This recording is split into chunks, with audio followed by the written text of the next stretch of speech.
Practice and qualifying is back, the Busch Clash format has been announced, and on top of that, we're going to be going over all the 2022 driver changes.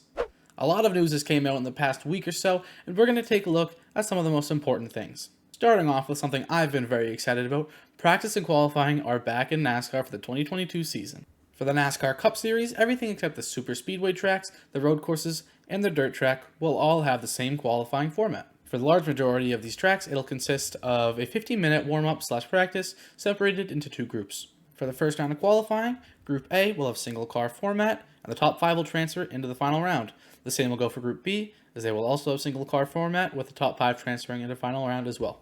For the final round of qualifying, it'll be those 10 cars with single lap qualifying, and whoever has the fastest time will get the pole. Road courses are roughly the same. In super speedways, the only difference is that in round 1, instead of having 2 separate groups, there will be 1 group. For Bristol Dirt, you will get 2 50-minute practice sessions and 4 qualifying races to determine the field and lineup for the main race. For the next-gen car configuration for 2022, all of the tracks besides Talladega, Daytona, and Atlanta will run a 670 horsepower 4-inch spoiler.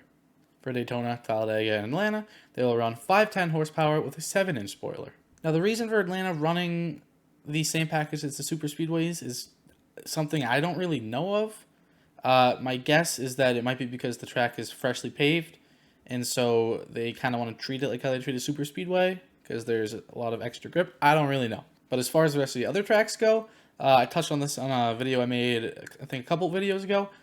More horsepower is great. The spoilers are great. All great signs.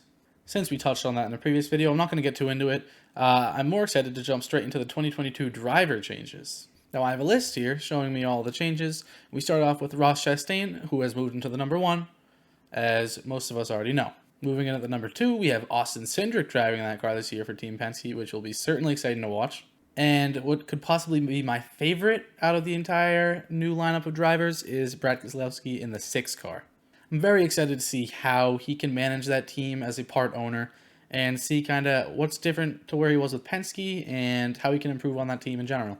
Justin Haley will be driving the 16 car, Harrison Burton in the 21, and Todd Gilliland in the 38. Reading this now, I actually was not aware Ty Dillon will be in the 42 car. I knew he was back, but I did not know what car that was going to be in. And being an Austin Dillon fan, I'm happy that Ty Dillon has arrived.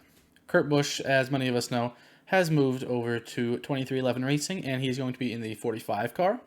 And with no other names on the list, that is going to round out all of the driver changes for the 2022 NASCAR season. That's all I have now. I'm planning on doing a couple more videos, which will be uploaded probably in the next few days. And hopefully some cool news will come from that. So if you want to listen to it, subscribe, like the video, whatever you want to do, whatever will help you, stay tuned with what I got to say next. That's all I got to say, so I'll see you guys in the next video.